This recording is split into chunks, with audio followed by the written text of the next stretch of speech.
Hello Rajasthan board class 10th के प्यारे बच्चों, ये पेपर आपका 19 फरवरी सुबह 8:30 बजे वाला जो पूरा का पूरा हिंदी विषय का जो पूरा पेपर है प्यारे विद्यार्थियों, वो हमारे पास आ चुका है।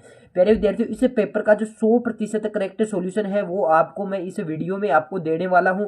यदि आप इस वीडियो को शुरू से अंत तक देख लेते हो तो आप इस वीडियो को देखकर 80 में से जो 80 मार्क्स हैं वो फोड़ सकते हैं। ये 19 तारीख को जब आप एग्जाम दे रहे होगे तो सभी आपको पूरे के पूरे जो आपके 22 के 22 क्वेश्चन हैं वो आपको सेम टू सेम देखने को मिलेंगे। तो इस वीडियो को आप देख लेना और अपनी एग्जाम में 80 में से 80 मार्क्स आपको फोड़कर आने हैं। तो प्यारे, आप चाहते हो इसकी सॉल्यूशन सहित पीडीएफ लेना, तो पीडीएफ लेने के लिए कुछ नहीं करना। सबसे पहले हमारे चैनल के पेज पे आके आपको सब्सक्राइब बटन दिखाई दे रहा होगा, इस पे क्लिक करके आपको सब्सक्राइब कर देना है। जैसे ही आप सब्सक्राइब कर दोगे फिर यहाँ पे आपको लाइक का बटन दिखाई दे रहा होगा, इस पे क्लिक करके आपको लाइक कर देना है। फिर जैसे ही आगे आप जाओगे यहाँ पे आपको हाइप का ऑप्शन दिखाई देगा, इस हाइप के ऑप्शन पे आपको क्लिक करना है और यहाँ पर आपको हाइप पे जैसे ही क्लिक करोगे हाइप 780 पॉइंट्स लिख कर आएगा और इस पर आपको क्लिक करना है। जैसे ही आपको हाइप यहाँ पे वीडियो को 3 बार करना है, जैसे आप हाइप कर दोगे मोर पे क्लिक करके आपको डिस्क्रिप्शन चेक करना है। डिस्क्रिप्शन में व्हाट्सएप चैनल का लिंक आपको मिल जाएगा, जाकर व्हाट्सएप चैनल को ज्वाइन कर लेना। वहाँ पे आपको पीडीएफ 5 सेकंड में भेज दी जाएगी। बस शर्त ये होनी चाहिए आपकी वीडियो पूरी वॉच की हुई होनी चाहिए। मेरे विद्यार्थियों, इसका सॉल्यूशन है वो शुरू करते हैं। तो सबसे पहले आपको यहाँ पर आपके नामांकन लिखने हैं और जो आपके हिंदी के जो क्वेश्चन बुकलेट नंबर आएंगे ये आने वाले हैं और आपके जो पेपर के कोड हैं वो ये रहने वाले हैं।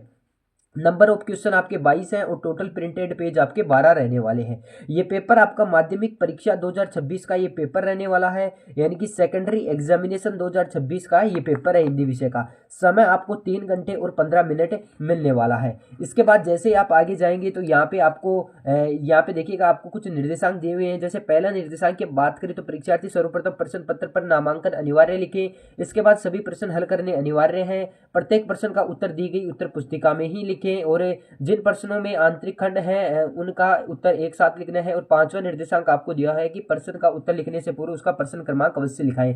ये आपका सील पैक बिल्कुल ओरिजिनल वाला आपका क्वेश्चन पेपर है। तो इसकी यहाँ से जो आपकी सील है वो आपको हटानी पड़ेगी। तो इसको जैसे आप यहाँ से हटा लोगे इस प्रकार आपको यहाँ से सील को हटाकर आपका जो पेज है वो ओपन हो जाएगा। इसके बाद आपको कुछ नहीं करना, आपसे सबसे पहले आपको यहाँ पे खंड ए दिया हुआ है जिसमें आपसे पूछा किया गया है। यहाँ पे आपको खंड ए दिया हुआ है जिसमें आपको सबसे पहले आपको क्या दिया हुआ है भाई, खंड ए दिया हुआ है। तो खंड ए के अंदर आपसे क्या पूछा है, खंड ए के अंदर आपसे पूछा है कि निम्नलिखित प्रश्नों का उत्तर अपनी उत्तर पुस्तिका में आपको लिखना है। जिसमें आप पहला क्वेश्चन देख सकते हो। आपसे पहला क्वेश्चन आपसे क्या पूछा है, तो यहाँ पर आप देख सकते हो पहला क्वेश्चन आपसे क्या पूछा है। पहला क्वेश्चन आपसे पूछा है कि निम्न में से जो सकर्मक क्रिया है वो कौन सी है। तो सकर्मक क्रिया आपकी कौन सी है, तो यहाँ पर जो आपका राइट आंसर हो जाएगा, सकर्मक क्रिया आपसे पूछिए तो इसका जो राइट आंसर हो जाएगा वो हो जाएगा आपका सी वाला ऑप्शन, यानी कि लिखना। आपका लिखना है यहाँ पे क्या हो जाएगा, बिल्कुल करेक्ट आंसर आपका हो जाएगा। इसके अलावा हम बात करें आपके नेक्स्ट क्वेश्चन की, तो नेक्स्ट क्वेश्चन आपसे क्या बोला है कि जिन प्रत्ययों से किसी भाव का बोध होता है वे कौन से प्रत्यय कहलाते हैं। तो वे कौन से प्रत्यय कहलाते हैं, तो यहाँ पर जो आपका राइट आंसर हो जाएगा वो हो जाएगा आपका ब वाला ऑप्शन है। इसके अलावा हम बात करें आपके नेक्स्ट क्वेश्चन की, तो नेक्स्ट क्वेश्चन आपसे बोला है कि हिरोशिमा की घटना पर आधारित पाठ का नाम है, ये आपको बताना है। तो यहाँ पर जो आपका राइट आंसर हो जाएगा वो आपका जो करेक्ट आंसर हो जाएगा वो जाएगा आपका द वाला ऑप्शन। इसके अलावा हम बात करें आपके नेक्स्ट क्वेश्चन की कि जो आपका बाल गोविंद भगत साहब किसे मानते थे, तो किसे मानते थे ये आपको बताना है। तो यहाँ पर हम बात करें आपके जो करेक्ट ऑप्शन की, तो यहाँ पर जो आपका करेक्ट आंसर हो जाएगा वो जाएगा आपका ब वाला ऑप्शन। इसके अलावा हम बात करें आपके नेक्स्ट क्वेश्चन की, जो नेताजी का चश्मा पाठ में नेताजी की मूर्ति बनाने वाला, तो यहाँ पर जो आपका राइट आंसर हो जाएगा वो हो जाएगा आपका मास्टर जो यहाँ पे जो राइट आंसर हो जाएगा मास्टर मोतीलाल। तो यहाँ पे ब वाला ऑप्शन आपका बिल्कुल क्या हो जाएगा, करेक्ट आंसर हो जाएगा, है ना। और यहाँ पे नेक्स्ट क्वेश्चन आपसे बोला है कि अगला प्रश्न आपसे बोला है कि झूठा सच नामक जो आपका उपन्यास में लेखक है। तो यहाँ पर जो आपका करेक्ट आंसर हो जाएगा, इसके अंदर जो आपका करेक्ट आंसर है जो आपका राइट आंसर हो जाएगा वो हो जाएगा आपका ऑप्शन नंबर ए वाला, यानी कि यशपाल। इसके अलावा बात करें आपके जो नेक्स्ट क्वेश्चन आपसे बोला है, नेक्स्ट क्वेश्चन आपसे बोला है कि जो आपका लखनवी अंदाज है, लखनवी अंदाज लेख के माध्यम से कवि ने किस प्रकार का व्यंग किया है। तो कवि ने किस प्रकार का व्यंग किया है वो आपको बताना है। तो यहाँ पर जो राइट आंसर हो जाएगा बी वाला ऑप्शन की नई कहानी में लेखकों पर। इसके अलावा हम बात करें आपके नेक्स्ट क्वेश्चन की हालदार साहब के मन में कैप्टन के प्रति सम्मान क्यों था, वो आपको बताना है। तो यहाँ पर जो आपका राइट आंसर हो जाएगा वो आपका हो जाएगा, यहाँ पर जो आपका करेक्ट आंसर हो जाएगा वो आपका यहाँ पे हो जाएगा कि कैप्टन के प्रति सम्मान क्यों था, ये आपसे पूछा है। तो यहाँ पर जो आपका राइट आंसर होगा एकदम जो करेक्ट आंसर हो जाएगा वो आपका हो जाएगा उसकी देशभक्ति के कारण। तो यहाँ पे वह वाला ऑप्शन आपका बिल्कुल करेक्ट आंसर हो जाएगा। बात करें आपके नेक्स्ट क्वेश्चन की कि मैं क्यों लिखता हूँ, जो पाठ का लेखक है उसका नाम बताना है। तो यहाँ पर जो आपके पाठ का लेखक हो जाएंगे वो हो जाएंगे आपके द वाले ऑप्शन है कि यज्ञ। इसके अलावा बात करें आपके नेक्स्ट क्वेश्चन की कि साना साना हाथ जोड़ी पाठ में यात्रा से लौटते समय जितेन ने किनके फुटप्रिंट की जानकारी दी। तो यहाँ पर जो आपका राइट आंसर हो जाएगा वो जाएगा गुरु नानक इनकी बै वाला ऑप्शन। इसके अलावा बात करें आपके नेक्स्ट क्वेश्चन की कि भोलानाथ का असली नाम क्या था। तो भोलानाथ का जो असली नाम था वो आपका हो जाएगा जो भोलानाथ का असली नाम था वो था तारकेश्वर नाथ इनकी बै वाला ऑप्शन। इसके अलावा बात करें आपके नेक्स्ट क्वेश्चन की कि यह दंतुरित मुस्कान कविता का जो आपका केंद्रीय पात्र है वो आपको बताना है। तो केंद्रीय पात्र आपका क्या हो जाएगा भाई, यहाँ पे स वाला ऑप्शन आपका बिल्कुल करेक्ट आंसर है, यहाँ पे बिल्कुल करेक्ट आंसर हो जाएगा। इसके अलावा हम बात करें आपके नेक्स्ट क्वेश्चन की, तो यहाँ से आपके नेक्स्ट क्वेश्चन क्या पूछा है तो देखिए अगर नेक्स्ट क्वेश्चन आपसे बोला है रिक्त स्थान वाले, नेक्स्ट क्वेश्चन आपसे पूछे गए हैं रिक्त स्थान वाले क्वेश्चन आपसे पूछे हैं। तो रिक्त स्थान में आप पहला क्वेश्चन देखिएगा कि प्रश्न का बोध कराने वाले सर्वनाम होते हैं वो खालिस्तान सर्वनाम कहते हैं। जो प्रश्न का जो बोध कराते हैं वो सर्वनाम कौन से सर्वनाम कहलाते हैं वो आपको बताने हैं। तो यहाँ पर जो प्रश्न का जो बोध कराते हैं वे आपके जो सर्वनाम कहलाते हैं वो हो जाएंगे आपके प्रश्नवाचक है। कौन से हो जाएंगे प्रश्नवाचक। तो यहाँ पे आपको लिखना है प्रश्नवाचक है, प्रश्नवाचक आपका बिल्कुल करेक्ट आंसर हो जाएगा। इसके अलावा हम बात करें आपके नेक्स्ट क्वेश्चन की, जो यद्यपि शब्द में खालिस्तान संधि है तो यद्यपि शब्द में आपकी यण संधि हो जाएगी। इसके अलावा हम बात करें आपके नेक्स्ट क्वेश्चन की विदेश शब्द में खालिस्तान उपसर्ग है तो विदेश शब्द में आपका वी उपसर्ग है। इसके अलावा किसी भाव अवस्था गुण अथवा दशा के नाम को खालिस्तान संज्ञा कहते हैं तो कौन सी संज्ञा कहते हैं। तो यहाँ पर आपकी आ जाएगी भाववाचक संज्ञा, यहाँ पे कौन सी आ जाएगी भाववाचक संज्ञा। इसके अलावा हम बात करें आपके नेक्स्ट क्वेश्चन की, नेक्स्ट क्वेश्चन आपसे क्या पूछ रहा है कि अव्यय को खालिस्तान शब्द कहा जाता है तो अव्यय को अविकारी शब्द कहा जाता है। कौन सा शब्द कहा जाता है, अविकारी शब्द कहा जाता है।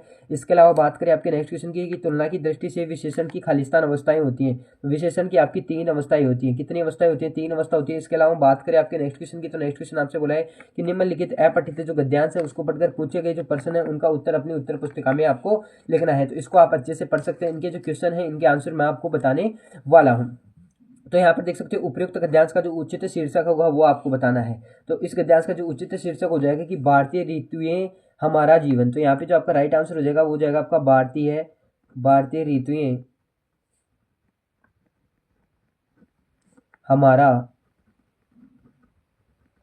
जीवन। इसके अलावा बात करें नेक्स्ट क्वेश्चन की कि भारत में वर्ष भर क्या क्या आती हैं। तो क्या क्या आती हैं ये आपको बताते हैं। भारत वर्ष में जो आपकी अलग अलग ऋतुएं आती हैं। इसके अलावा बात करें नेक्स्ट क्वेश्चन की कि शीत ऋतु में खेतों में क्या दृश्य दिखाई देता है। तो कौन सा दृश्य दिखाई देता है, तो खेतों में सरसों की पीली चादर बिछ जाती है। इसके अलावा नेक्स्ट क्वेश्चन की बात करें आपकी ग्रीष्म ऋतु में कौन कौन सी फल ताजगी प्रदान करते हैं। तो कौन कौन से फल आपकी ताजगी प्रदान करते हैं ये आपको बताना है। तो यहाँ पर जो आपका करेक्ट आंसर हो जाएगा वो हो जाएगा कि आम तरबूज और खरबूजे जैसे फल ताजगी प्रदान करते हैं। इसके अलावा बात करें आपके नेक्स्ट क्वेश्चन की कि वर्षा ऋतु को धरती के लिए वरदान क्यों कहा गया है। तो धरती के लिए वरदान क्यों कहा गया है ये आपको बताना। तो वर्षा ऋतु को सूखी वर्षा में हरी भरी कर देती है और नदियां तालाब जल से भर देती हैं, इसलिए इसे वरदान कहा गया है। इसके अलावा बात करें आपके नेक्स्ट क्वेश्चन की, नेक्स्ट क्वेश्चन आपसे बोल रहा है कि गद्यांश में आए शब्द निर्मल का आपको विलोम बताना है। तो निर्मल का जो शब्द का जो विलोम हो जाएगा आपका वो आपका हो जाएगा मलिन। क्या हो जाएगा, मलिन आपका बिल्कुल करेक्ट आंसर हो जाएगा। इसके अलावा हम बात करें मलिन है ना। इसके अलावा बात करें आपके नेक्स्ट क्वेश्चन की, तो नेक्स्ट क्वेश्चन आपसे बोला है, नेक्स्ट क्वेश्चन आपसे क्या बोला है कि निम्नलिखित अपठित पद्यांश को आपको पढ़ना है और पूछे गए प्रश्नों का जो उत्तर है वो अपनी उत्तर पुस्तिका में आपको लिखकर बताना है। ये आपसे 6 नंबर के पूछे गए हैं। इसके अलावा इसको आपको अच्छे से पढ़ लेना है। पढ़ने के बाद यहाँ से आपसे पहला प्रश्न पूछेगी प्रस्तुत जो आपका पद्यांश है, प्रस्तुत पद्यांश है उसका उचित शीर्षक क्या होगा। तो इसका जो उचित शीर्षक होगा वो आपको बताना है। तो यहाँ पर जो करेक्ट आंसर हो जाएगा वो हो जाएगा आपका श्रम व न्याय। क्या हो जाएगा, श्रम व न्याय। अगला है कि ब्रह्मा अभिलेख कौन पढ़ता है। तो ब्रह्मा अभिलेख कौन पढ़ते हैं, तो वो पढ़ते हैं निरही प्राणी।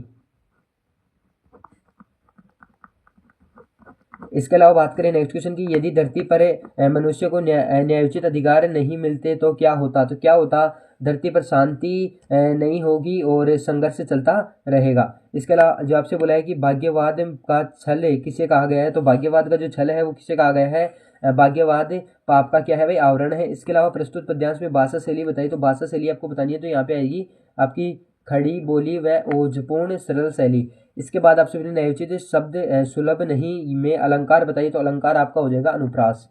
क्या हो जाएगा, अनुप्रास आपका अलंकार हो जाएगा। इसके अलावा हम बात करें आपके नेक्स्ट क्वेश्चन की। नेक्स्ट क्वेश्चन आपसे बोल रहा है, नेक्स्ट क्वेश्चन आपसे ये हो गया आपका। इसके अलावा बात करें आपके नेक्स्ट क्वेश्चन की, तो नेक्स्ट क्वेश्चन आपसे बोला है, यहाँ पर देखिएगा 5वां क्वेश्चन आपसे बोला है कि निम्नलिखित पठित गद्यांश को ध्यानपूर्वक पढ़कर पूछे गए प्रश्नों का उत्तर पुस्तिका में आपको लिखना है। इसके अलावा यहाँ पे आप इसको पढ़ सकते हो। और यहाँ पे देखिएगा पहला प्रश्न आपसे बोला है कि बाल गोविंद भगत साधु के अतिरिक्त क्या क्या करते थे। तो क्या करते थे आपको ये बताना है। और इसके अलावा बाल गोविंद भगत का कबीर से क्या संबंध था, आपको ये बताना है। इसके अलावा नेक्स्ट क्वेश्चन आपसे पूछा है कि जो आपके बाल गोविंद भगत से लोगों का जो आपका कतूहल क्यों होता था, ये आपको बताना है। इसके अलावा अथवा आपसे बोला है, अथवा में आपसे बोला है कि आज पीछे मुड़कर देखी, है ना, इस प्रकार ये पैसेज दिया हुआ है। इसके जो आंसर हैं वो आपको इसमें मिल जाएंगे, क्योंकि वन लाइनर आप छांट कर सकते हो। पीछे मुड़कर देखने का क्या तात्पर्य है।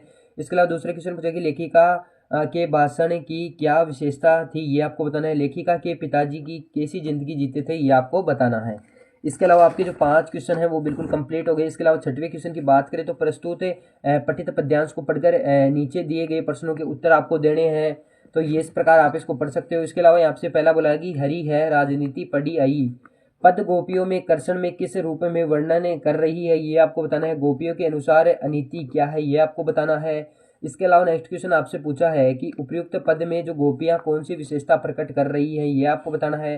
फिर यहाँ से आपको अथवा का क्वेश्चन पूछा है। अथवा में आपसे क्या पूछा है कि तुम्हारी यह दंतुरित मुस्कान मृतक में भी डाल देगी जान, धूली दसुर तुम्हारे ये गात, छोड़कर तालाब मेरी झोपड़ी में खिल रहे जलजात, है ना। इस प्रकार ये आपको दिया हुआ है। इसमें भी आपसे पूछा है कि यहाँ दंतुरित मुस्कान किसे कहा गया है और इसकी क्या विशेषता होती है, ये आपको बताना है। उपयुक्त पंक्तियों में आधार पर कवि की जो भावनाएं हैं वो आपको लिखनी है। इसके अलावा नेक्स्ट क्वेश्चन आपसे बोला है कि शिशु के मिट्टी से सने शरीर को देखकर कवि को कैसा लगा, ये आपको बताना है।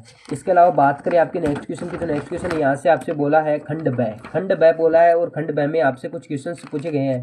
तो यहाँ पे देखिएगा खंड ब है और खंड ब में आपसे क्वेश्चन पूछे गए हैं कि निम्नलिखित लघुत्तरात्मक प्रश्नों के उत्तर लगभग आपको 40 शब्दों में लिखने हैं और एक प्रश्न आपका 2 नंबर का रहने वाला है। इस प्रकार आपके 18 नंबर के आपसे क्वेश्चन पूछे हैं। तो यहाँ पे देखिएगा 7वां क्वेश्चन आपसे क्या बोला है कि गोपियों के अनुसार जो राजा का जो धर्म था वो क्या होना चाहिए, ये आपको बताना है। कि जो गोपियाँ थी उनके अनुसार जो राजा का धर्म होता है वो कौन कैसा धर्म होना चाहिए, ये आपको बताना है। तो यहाँ पे देखिएगा ये आपसे 2 नंबर का पूछा है और आपको 40 शब्दों में लिखना है। कितने शब्दों में लिखना है, 40 शब्दों में लिखना है। तो आप जैसे कैसे लिख सकते हो इसे, जैसे गोपियों के अनुसार राजा का धर्म क्या होना चाहिए।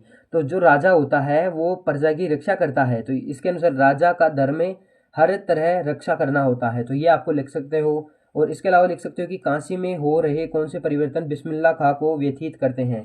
तो बिस्मिल्लाह खां को व्यतीत करते हैं, तो काशी में हो रहे सांस्कृतिक और सामाजिक परिवर्तन बिस्मिल्लाह खां को क्या करते हैं, व्यतीत करते हैं। इसके अलावा हम बात करें आपके नेक्स्ट क्वेश्चन की, जो परशुराम के क्रोध करने पर लक्ष्मण धनुष के टूट जाने के लिए कौन कौन से तर्क दिए, ये आपको बताने हैं। तो कौन कौन से तर्क दिए थे कि लक्ष्मण के धनुष टूट जाने के लिए कई तर्क दिए थे, जैसे कि धनुष पुराना था, जर्जर था, इसलिए छूते ही टूट गया। उन्होंने तर्क दिया कि यह धनुष किसी कोई लाभ या हानि नहीं थी, इसलिए हमने तोड़ने और पाप नहीं किया। और उन्होंने कहा उन्होंने यह कहा कि हमने नया समझकर देखा था तो छुआ तो ये तो टूट गया ना, इस प्रकार उसने कहा था।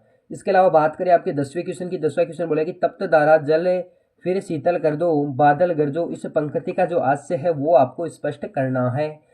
तो यहाँ पर देखिएगा आपसे आपका जो इसमें आपसे पूछा है कि इस पंक्ति का जो आशय है वो आपको स्पष्ट करना है। तो यहाँ पर आप लिख सकते हो जैसे कि दुख पीड़ित जो पृथ्वी को शांति मिले, जो दुख से पीड़ित है उनको पृथ्वी पर क्या मिले भाई, शांति मिले, है ना, ये आपको लिखना है। इसके अलावा आपसे 11वां क्वेश्चन आपसे बोला है कि भोलानाथ की मैया उनको थोड़ा और खिलाने का हट क्यों करती थी, वह उसके बाबूजी से क्या कहती थी, ये आपको बताना है। कि भोलानाथ कमजोर दिखता है, क्या कहती थी कि भोलानाथ कमजोर दिखता है। मैया भोलानाथ को थोड़ा खिलाने का हट इसलिए करती थी क्योंकि उसे लगता था कि वह दुबला पतला है, और वह बाबूजी से कहती थी कि तुम तो केवल उसे खिलाना जानते हो जो उसका पेट भरता है। इसके अलावा आप नेक्स्ट क्वेश्चन आप ये पूछा गया आपको कि संगतकार कब स्थायी पंक्ति के स्वर को अलापता रहता है। तो यहाँ पर जो आपका राइट आंसर हो जाएगा वो आपका हो जाएगा कि जब मुख्य गायक थक जाता है। इसके अलावा आपका नेक्स्ट क्वेश्चन आपसे बोला है कि लेखाकार को हिरोशिमा के विस्फोटक को प्रत्यक्ष देखकर कैसा अनुभव हुआ। आपको ये बताना तो प्रत्यक्ष देखकर कैसा अनुभव हुआ, तो यहाँ पर जो आपका राइट आंसर हो जाएगा वो हो जाएगा कि जो आपका भयानक और विचलित कर देने वाला। इसके अलावा जो नेक्स्ट क्वेश्चन आपसे बोला है कि सांप निकलने पर पानी फेंक जो सांप निकलने पर पानी फेंकते बच्चों की क्या प्रतिक्रिया हुई, जिसे माता का आंचल पाठ के आधार पर आपको समझाना है। तो यहाँ पर जो आपका राइट आंसर हो जाएगा वो हो जाएगा कि डरकर रोते हुए भाग गए। इसके अलावा नेक्स्ट क्वेश्चन देखिए कि आंखों ही आंखों में हंसना मुहावरे का अर्थ एवं वाक्य में प्रयोग आपको करना है। तो इसके अलावा जो आपका यहाँ पे राइट आंसर हो जाएगा वो हो जाएगा कि अर्थ यानी कि मन ही मन प्रसन्न होना, वाक्य में अपनी सफलता, और वह आंखों ही आंखों में हंसने लगा। इसके अलावा जो आपके 15 के 15 क्वेश्चन है इनका मैंने कंप्लीट यहाँ पे सॉल्यूशन दे दिया है। इसके अलावा फिर आपका आता है खंड स, और खंड स के अंदर यहाँ आपसे पूछा है कि बिना विचार घटना और पात्रों के ही क्या कहानी लिखी जा सकती है। यशपाल के इस विचार पर आप क्या सहमत है? तर्क संगत आपको उत्तर देना है।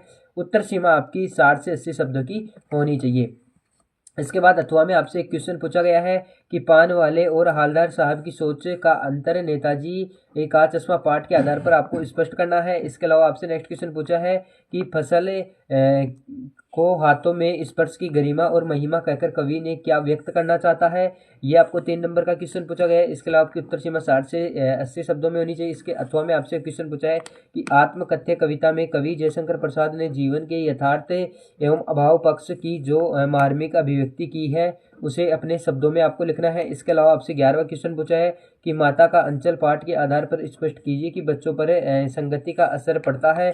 इसके अलावा नेक्स्ट क्वेश्चन आपसे पूछा गया है अथवा में कि हिरोशिमा पर पहुंचकर लेखक ने कैसा अनुभव किया है, उसके मन की जो स्थिति का वर्णन अपने शब्दों में मैं क्यों लिखता हूँ पाठ के आधार पर आपको स्पष्ट करना है। इसके अलावा तुलसीदास का जो आपको व्यक्तित्व कर्तृत्व आपको संक्षेप में लिखना है। अथवा में पूछा है, ये आपका 3 नंबर का क्वेश्चन आपसे पूछा गया है। इसके अलावा हम बात करें आपके नेक्स्ट क्वेश्चन की, तो नेक्स्ट क्वेश्चन आपसे क्या बोला है, यहाँ पर आइएगा। आपसे नेक्स्ट क्वेश्चन पूछा है कि जो आपके यशपाल जी के व्यक्तित्व और कर्तृत्व में आपको विषय में लिखिए, और फिर आपसे खंड द पूछा है। इनमें आपको एक सब्जेक्ट पर निबंध लिखना है। जैसे बढ़ती महंगाई और विकराल समस्या हो गई, इसमें जैसे पहले आपको टॉपिक लिखना है प्रस्तावना, फिर बढ़ती महंगाई के कारण, फिर बढ़ती महंगाई जनसंख्या, या फिर बढ़ती महंगाई के निपटते हुए उपाय, या फिर उपसंहार। फिर नेक्स्ट आपसे पूछे समय का सदुपयोग, जिसमें प्रस्तावना, समय सदुपयोग की आवश्यकता, समय का सदुपयोग के लाभ, समय दुरुपयोग की हानियां, उपसंहार। इसके अलावा आपसे नेक्स्ट क्वेश्चन पूछा है मेरा प्रिय कवि, इसमें आपको लिखना है प्रस्तावना, प्रिय होने के कारण, रचनाएं व व्यक्तित्व व सामाजिक महत्व व उपसंहार। इसके अलावा बेरोजगारी और की समस्या का समाधान, यानी कि प्रस्तावना, बेरोजगारी समस्या का स्वरूप, बेरोजगारी घटने का कारण। ये और चौथा पॉइंट आपसे बोला है कि निराकरण के उपाय। इसके अलावा फिर आपसे 21वां क्वेश्चन पूछा है कि छात्र कल्याण कोष का छात्र सहायक फंड परीक्षा शुल्क में राशि प्राप्त करने के लिए अपने विद्यालय के प्रधानाचार्य को आपको एक जो आपका प्रार्थना पत्र है वो लिखना है। इसके अलावा नेक्स्ट क्वेश्चन आपसे बोला है कि स्वयं को रसाल गड्ढे के निवासी सुरेश मानकर अपने छोटे भाई मोहन की शिक्षा का महत्व बताते हुए आपको एक पत्र लिखना है।